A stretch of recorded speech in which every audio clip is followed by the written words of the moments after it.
Hi and welcome back everybody. Today we're going to watch a video from Tooky History, Josip Broz Tito, Marshal, Leader and President. So it's the history about a president who was after the Second World War, who was the president of Yugoslavia, which was a communist / socialist, whatever you would like to call it, state inside of Europe. The interesting thing about Yugoslavia was that Tito, although it was a communist / socialist state, Tito actually broke with Stalin, and Yugoslavia wasn't a part of the Warsaw Pact. In fact, Yugoslavia with Egypt and India was one of the countries who formed a third wave, so they didn't want to be part either of the West or the East. So they decided to form the Nonaligned Movement, which sought to bring countries together who just wanted to stay neutral and to trade with each other and so on. So Josip Broz Tito is actually a very controversial history personality because all the things he did, but we need to take different things in account when we talk about him, and I think that I'm pretty okay with doing that because I focused a lot of my research during my studies my focus was on Yugoslav history. So yeah, the link for the original video will be in the description below.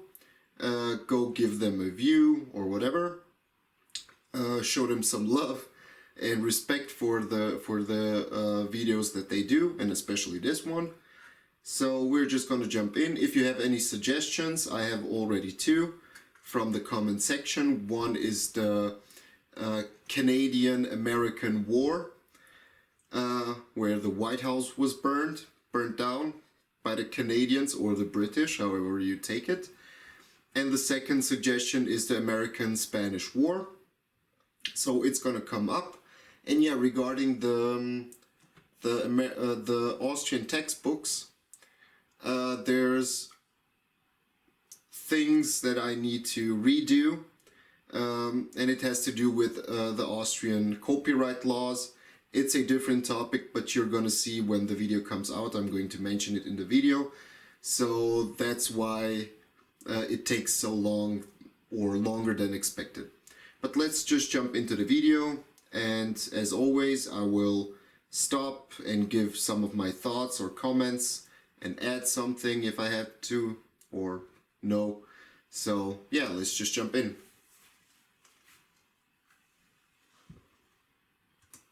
How to go into war against a nation and later become its president. Can you be ruthless to your opponents and still be loved by everyone? Is it possible to say no to Stalin and not get killed instantly?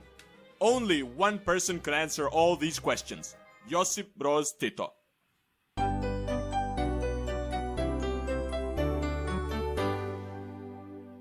Tito was born in today's Croatia, which belonged to Austria-Hungary.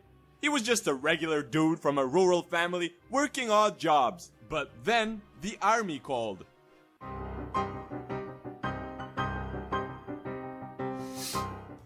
As a member of Croatia's Home Guard division, Tito quickly rose through the ranks and became the youngest sergeant in the Austro-Hungarian army. When the war started, Tito was fighting against the Serbs. He was in the Devil's Division, which was called that because they were friendly people who certainly didn't massacre any villages. Although it's probable that Tito's regiment wasn't one of those. One interesting thing that I did a research about is how the First World War is covered in textbooks in the different post-Yugoslav countries like Croatia, Serbia, Bosnia, Slovenia and so on.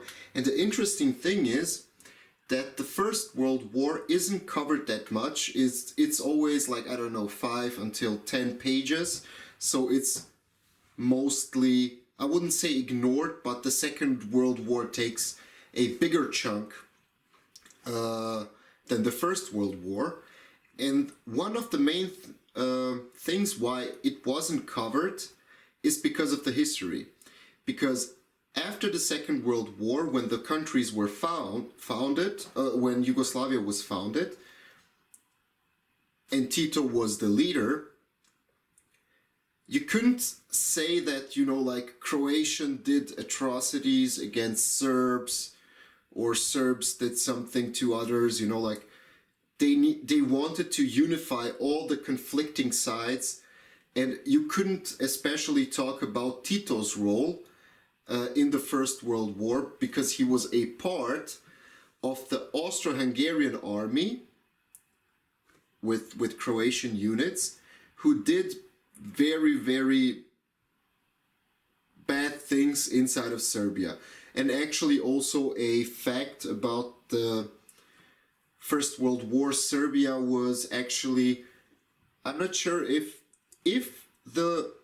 Serbia was number 1 or number 2, but it was one of the top countries that lost most of its population if you take into account the percentage-wise. And it was due to the war and the atrocities that the Austro-Hungarians did, but also with different diseases that came out during the war. But yeah, you couldn't mention the First World War inside of Yugoslavia because Tito was a part of the Austrian army. But okay. Responsible. After being vocal against the war, Tito was imprisoned and then sent to the Eastern Front where the Russians captured him. Fast forward to 1920. Tito returns home after years of imprisonment and hiding. And yeah, regarding the capturing of Tito and the Eastern Front, like the Austrian army or the Austro-Hungarian army saw it always as a punishment if they sent you to the Eastern Front, because the Eastern Front wasn't like entrenched warfare like the Western Front, but it was more brutal and hand-to-hand combat and guerrilla warfare and whatever, the Eastern Front. And that's how Tito got captured.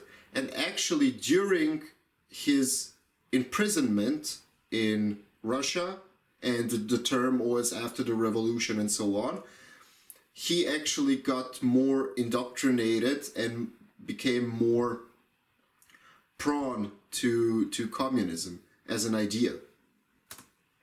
The Communist Party was made illegal in Yugoslavia and Tito was its illegal member. Yep. Meanwhile, Stalin's NKVD, which stands for not killing very discreetly, it doesn't, started cleansing communists who had different views from those in Russia. It was enough for someone to be called a Trotskyist, or the fact that their mustache was suspiciously blonde. They didn't really need a reason, they just needed a list. Tito, not wanting to be on that list, decided that he should be the one making it. One by one, Tito's rivals were removed from the picture. By the beginning of the Second World War, Tito was the main Yeah, and Tito was also described by people back then like as the Stalin of the Balkans, so, or the best student of Stalin and so on. So Stalin actually had thought very highly of him because he thought that Tito is going to be forever loyal to him and to the Soviet Union. And as you can see in the early stages, when Tito rose through his ranks, he was ruthless. So he would purge anybody like Stalin did when he came to power. So you can, in Tito's early career, you can see a similar pattern between what he does and what Stalin does. Communist guy in Yugoslavia with more than 700 Yugoslav communists cleansed. Some were killed by the NKVD, some were sent to the Spanish Civil War, and some went outside with wet hair. The World War II in Yugoslavia was a whole crazy thing in and of itself. Nevertheless, here's a brief recap. You had Nazis occupying most of the country. You had Serbian Chetniks who were monarchists. They would terrorize non-Serbs and communists, not being shy to work with the Nazis to achieve their goal. This just in, we interrupt this video to join the Tooky Award ceremony. Yeah, so before the German attack on Yugoslavia during the Second World War, Yugoslavia was actually talking with Germany to join them or to be aligned with them.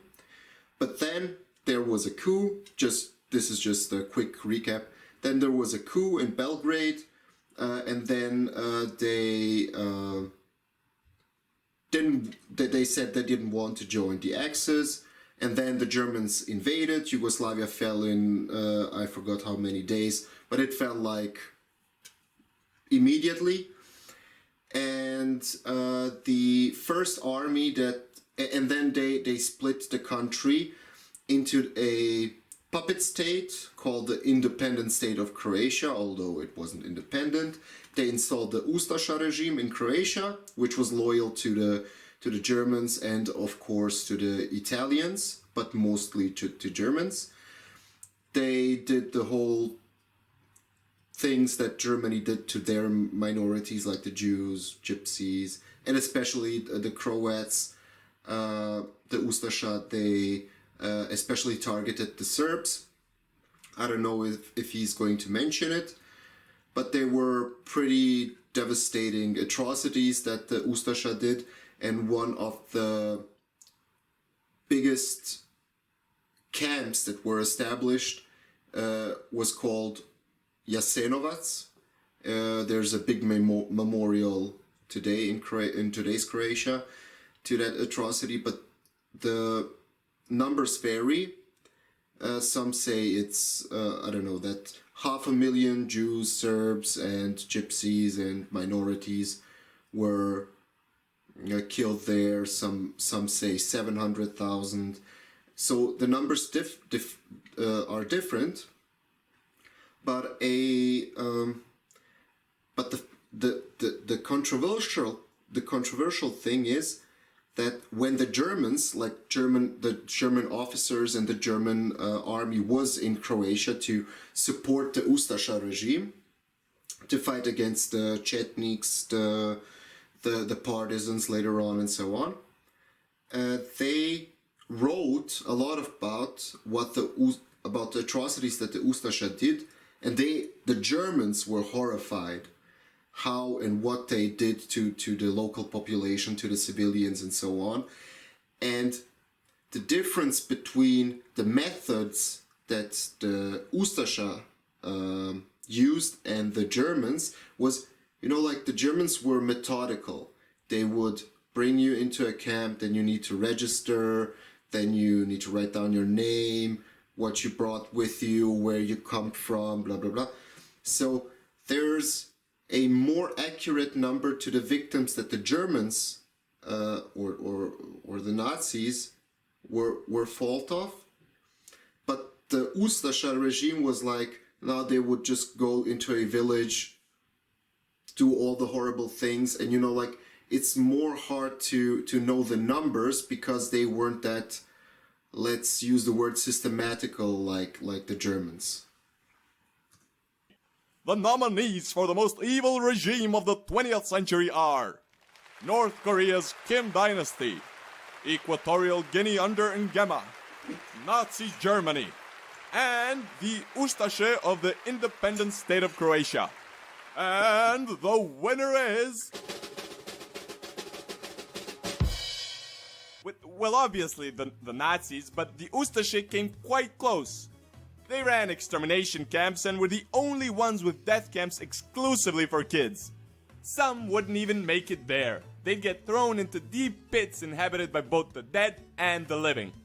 Amidst all of this, there were the partisans. Yeah, and as I said, you cannot count.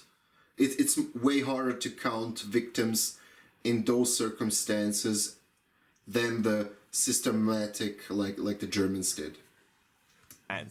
Led by Tito, they started out hiding from the others as much as possible. However, on their side was the fact that they were united by communism and not nationality or religion. Soon, people from all parts of Yugoslavia joined them, and the partisans became the most effective resistance movement in Europe. Since he was doing so well, Tito thought, why not make myself a marshal? Also, why not keep Serbs in? Yeah, the thing with the partisan movement is, as I told you, Germans invade Yugoslavia. The first group that arose to fight the Germans were the Chetniks, and they were predominantly, like, I don't know, 80-90% made of Serbs, so ethnically Serbs, and they were monarchists. So they wanted to re-establish the Kingdom of Yugoslavia with a Serb hegemony that would extend to Bosnia and Croatia, Slovenia, and so on, to other non-Serb nations inside of the kingdom. And the problem with the Chetniks was that they committed atrocities against other ethnical groups like Croats, Bosniaks, and so on.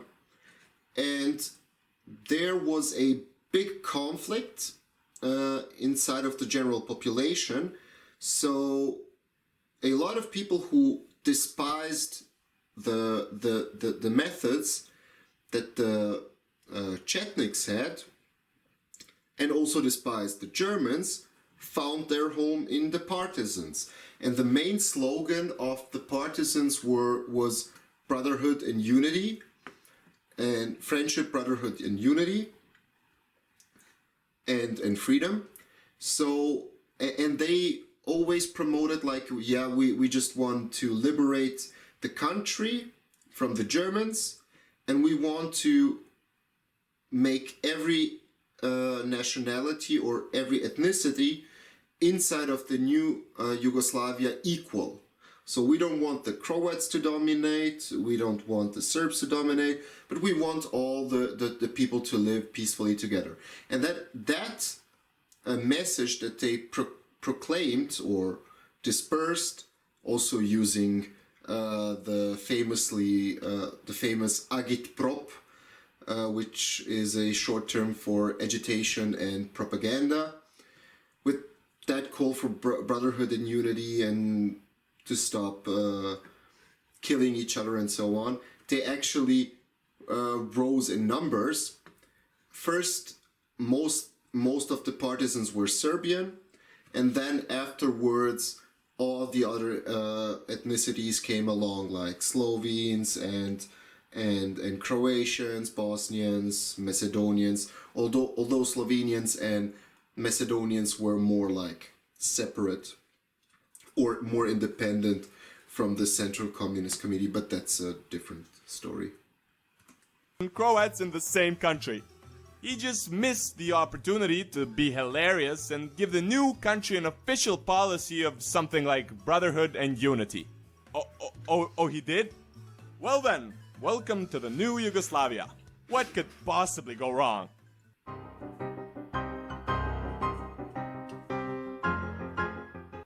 After the war, Yugoslavia developed rapidly.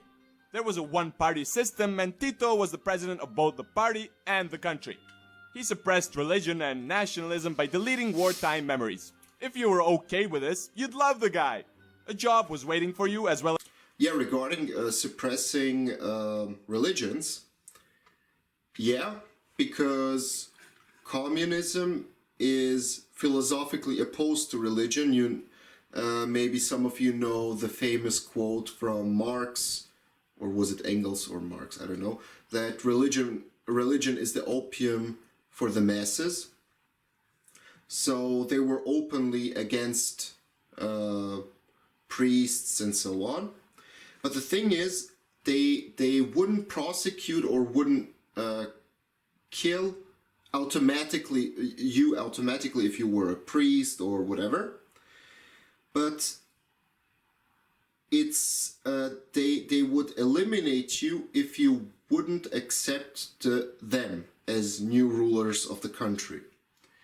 So there's a famous, I think that the English term is archbishop of the Croatian Roman Catholic Church, who was sitting in Đakovo, and he was a pro-Ustasha, pro-anti-Serb, like a real fascist. And after the communists came and took over the city and the state and so on, he was actually, yeah, new regime, I love you, and so on. So he wasn't charged with anything. He was just like, okay, if you support us, if you don't talk bad about us, if you don't trash talk us, you're fine. And then you have the other case, which is a controversial one, but a famous case in the Balkan region, also today, about the bishop called Stepinac, who did some things, but also helped minorities like the Jews and Serbs and so on, but also did some stuff. And he was sometimes openly opposed to the Ustasha regime. Sometimes some of his statements were controversial, let's say it that way. But after the regime came, like the communists, he was openly and totally against them, and he was prosecuted. And yeah.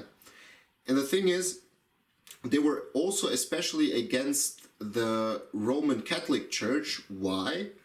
Because if you see the composition or how the Orthodox Serbian churches are formed and run, they're more locally. So the Serbian Orthodox Church was like, there wasn't a big influence from the outside, like the churches are structured, and also the Muslim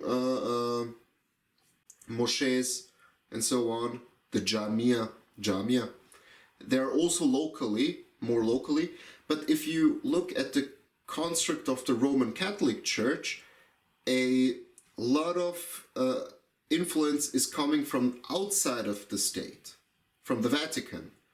So they were also afraid of influence from the outside that could influence the bishops and the priests and so on, and that would then translate into a anti-communist agenda of the people. As a cheap flat and a big lollipop. Tito changed the constitution so that he could become president for life. The new constitution, however, allowed more power to the republics, and that eventually paved the way for the Yugoslav wars in the 90s. And what about crime? Well, Tito had a secret police, and crime was handled in a fairly original way. Listen up, Tooky, this is the third person you stabbed this month. You can't just go around stabbing everyone who doesn't like your video. I'm sorry. But sorry's not gonna do it this time. You have two options. Option 1, spend your life in Yugoslav jail. Option 2, we give you passport with fake name, you go to Western Europe and do what our secret service says. Now if you want to rob a bank or do crime, we don't really care. Just not here. Can I think about it? Doing crime though was nothing compared to trash talking Tito. Regarding that, if you see the actions that Yugoslavia did against people, like their citizens or the rules and so on, you always need to take into account a guy called Aleksandar Rankovic, and he was the Minister for Inner Affairs, or he was running the Secret Service and the police and so on. And after the second, like directly after the war, he was implemented as Minister of Inner Affairs, and he was the minister until 1953. 1956, Tito actually appointed him as some kind of a vice president, so his successor when he dies. But because Rankovic was gaining more and more power because of the Secret Service and his connections, and he would also often misuse it. In 1966, he was thrown out of the party. His titles were like, he was completely politically destroyed. And then after Rankovic was completely eliminated, you can see how Yugoslavia turns into a more and more liberal state, or allows more different thoughts and ideas. Of course, not every idea, but the state was more liberal. And yeah, you always need to take into account Rankovic when you talk about the prosecutions. And also regarding the people that went outside of Yugoslavia, most of them went to Western Europe, especially Germany, and that was in two ways beneficial for Yugoslavia. First of all, the people who left, so Yugoslavia could first get rid of all the people that they couldn't employ to keep the unemployment down. Second of all, they could let go all of the people who had a different view than the Central Committee. And the third thing was all the people that are working in Germany, Sweden, wherever, they would send money back to Yugoslavia to support their families, their kids, and so on. And that was actually a profitable thing for Yugoslavia to do, to send its people out, and that they would send money in, and then there would be more money inside of the country to spend and to buy local products and so on. But yeah, now we're at Goli Otok. Yugoslavia had its own Alcatraz for political prisoners. It was on an island called Goli Otok, which means barren island, because it had nothing but stone on it. Newcomers had a nice welcome. They'd have to pass inmates who'd beat them with stones and chains. 9 beans and a bucket of water is what they'd get for the whole day. But what would get you there? Pretty much anything. Criticizing, telling a joke, or wearing socks and sandals. Here's a true example. There were 2 pictures hanging in a room. One of Stalin and one of Tito. Remove the picture. Which one? Being pro-Stalin was a big no-no back then. Wait, weren't Stalin and Tito like communist buddies? Well then. Yeah. So I don't know if he's going to mention it, but I'm going to mention it up front. So as I told you, Tito was seen as the Stalin of the Balkans. So after the Second World War, everybody thought, yeah, Yugoslavia is going to join the Soviet Union, the Warsaw Pact, whatever. But they didn't. Tito said no to Stalin, or there's a debate if Stalin said no to Tito or Tito said no to Stalin. But there were early conflicts. And one of the main things was Stalin went with the Red Army to liberate all the states in Eastern Europe, but as he liberated those states, he installed his puppet communists who were loyal to him. And with Yugoslavia, it was a different thing, because he thought, yeah, Tito is loyal to me, I don't need to send in the Red Army, because the partisans, the communist partisans, are going to eliminate all the enemies inside of Yugoslavia. And yeah, he went just a little bit inside of Serbia with the Red Army, and then a little bit inside of the Croatia. Inside of Croatia, there's a famous thing called Sremska Fronta, so the Srem Front. It's not important right now, but then he moved to Hungary, and then later to Czechia, and then Germany. So they didn't go through whole of Yugoslavia, and they let Tito liberate it. And in the early years when Tito took power, you can see a big divide, which later exploded in 1947-1948 when Yugoslavia was expelled from the Inform Bureau. But he didn't want to collectivize the land of the farmers. Why? Because a lot of the resistance fighters were actually people from villages. And now you come in to the people who helped you to become the leader and tell them, hey, give me your land. But he actually nationalized the whole land and then redistributed the land so that everybody gets his own privately owned land. And in the Soviet Union, it was completely different. They antagonized the people that were living on the countryside, and they kind of were more focused on the urban population. But yeah, that's just one part of the conflict, which then escalated in 1947, 1948. And Stalin also tried to send in assassins to Tito. I don't know how many times he tried. I think it was 4 or 5 times. And Tito, famously, it's disputed, but Tito wrote a letter to Stalin like, don't send any assassins, because if I send one of my Yugoslav assassins, I won't need to send another one. But it's an interesting story, yeah. Unlike other communist leaders, Tito didn't want to be under heavy Soviet influence. Stalin's request to have his intelligence agency in Yugoslavia was declined, and Tito started making decisions on his own. This made Stalin a bit angry with Tito, and Yugoslavia were kicked out of the Cominform. As always, Stalin got personal with it and tried to have Tito assassinated multiple times. After several failed attempts, Tito said to Stalin, "Hey, Joe, stop sending people to kill me. We've already captured 5 of them.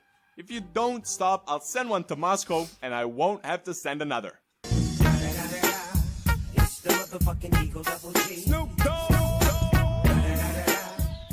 With the Cold War going on, Tito found himself between the West and the East, but not being part of either.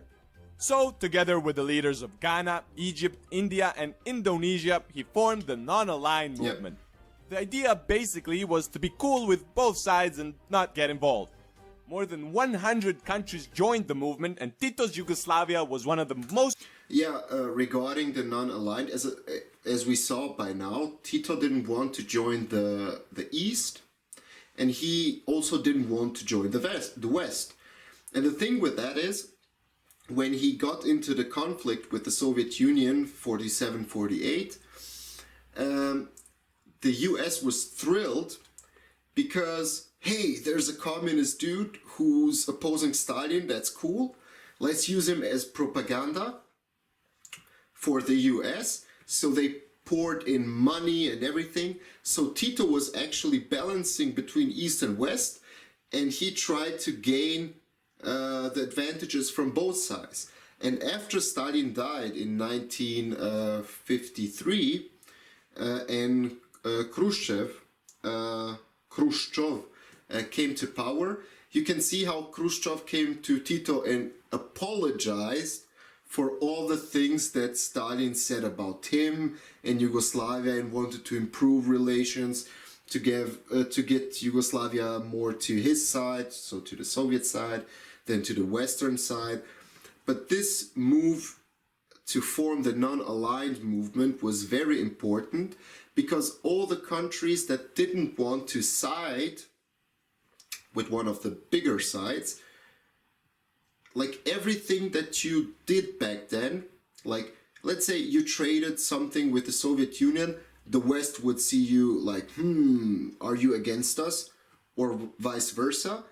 But with that, the countries from the non-aligned movement could trade with each other, and also with the Soviet Union and the US, and they would say, no, we are part of this union of non-aligned, and we're just trading. We don't care about your conflict, we're just neutral in this thing.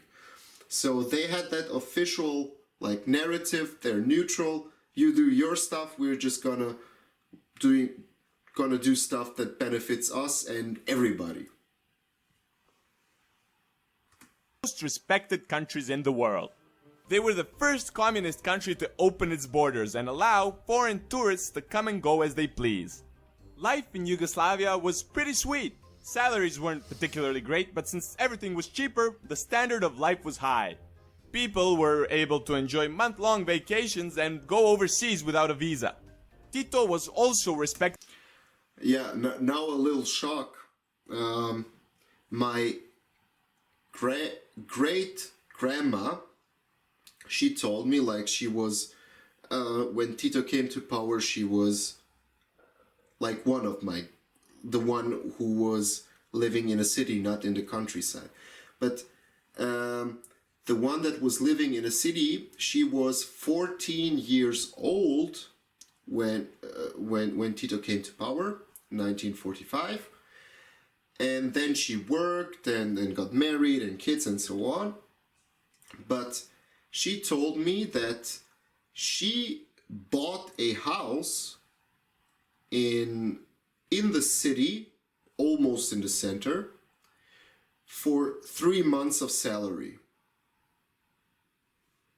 A house. And I was in that house, and it's not a big house, luxurious with a pool or whatever, but it's a normal house with like 3 bedrooms and kitchen and like, so three months of salary. Just a quick note. Throughout the world, Yugoslavia was one of the few communist countries which had great relations with anti-communist regimes. And after Stalin's death, Tito which had great relations with anti-communist regimes. And after this picture is great. That's with Nixon in the White House, actually. So smoking in the White House was back then already forbidden, so nobody could smoke. And Tito came to visit the White House, and he wanted to test his relationships and how far he can go, and how much the US respects him. And he just he had his cigarette hidden. He was a known smoker, but he had his cigarettes covered. And when he came there, he just, while everybody was preparing for the interview and so on, he just took out the cigarette and lit it on fire. And Nixon was like, and the Secret Service, I don't know, FBI or CIA or whoever was also like, but nobody said anything. So he just smoked normally and talked with everybody and so on. But he was like pushing. He just loved his cigarettes. It's just an interesting story. After Stalin's death, Tito was liked on both sides of the Cold War. All of this probably explains why 4 days after Josip Broz Tito's death, the world saw the largest state funeral at the time. Delegates from all over the world joined around 700,000 Yugoslavs to pay their last respects to the greatest son of Yugoslav peoples and nationalities. Thank you for watching. If you enjoyed it, be sure to click on the bell icon at the bottom of the screen in order to be notified when a new... Yeah, and what I forgot also to mention is, of course, also during the Second World War, the Yugoslav partisans also did very questionable things and atrocities and so on, especially against Croats, because Croats were because of the independent state of Croatia and the stigma that all Croats are fascists. But then as more and more Croats joined the movement, or the partisan movement, the atrocities stopped. But one of the biggest atrocities that is known in the Second World War, or after the second, however you want to take it, is the Križni put, or the so-called Križni put. How to translate it? Like the way of the cross, the path of the cross. And it was like, as the partisan forces advanced from the east to the west, like they were taking Serbia and then parts of Bosnia and then Croatia, and then they were moving to Slovenia, people like who were in the Ustasha movements, and civilians who were afraid, who were actively supporting the Ustasha and the Germans and so on. They started to evacuate, and they wanted to surrender to the Western powers, like Brits and Americans and so on. So their plan was just to evacuate to Austria and then to surrender to British forces who were occupying parts of Austria. And as they came there, like I forgot how many it was, like 500,000 or something like that. As they came there, the Brits were like, no, we cannot take you because of international law and so on. And they turned them, so the refugees and so on, they turned them to the partisans. And then the partisans took them and they forced them to go by foot back to Croatia and parts of Serbia and Slovenia. And during that path, a lot of people got killed and they done horrible things. The real numbers are unknown, but there are a lot of mass graves in Slovenia that are known, and historians find, I don't know, every year, every 3-4 years they find a new grave. So they weren't also angels, but yeah. So yeah, I hope you enjoyed this video. I hope that you learned something new. I learned also something new. And if you have any idea for a video for me to react to, I would like to. And if you like this, hit the subscribe button and the like button, and I would like you to have in my community. So yeah, see ya.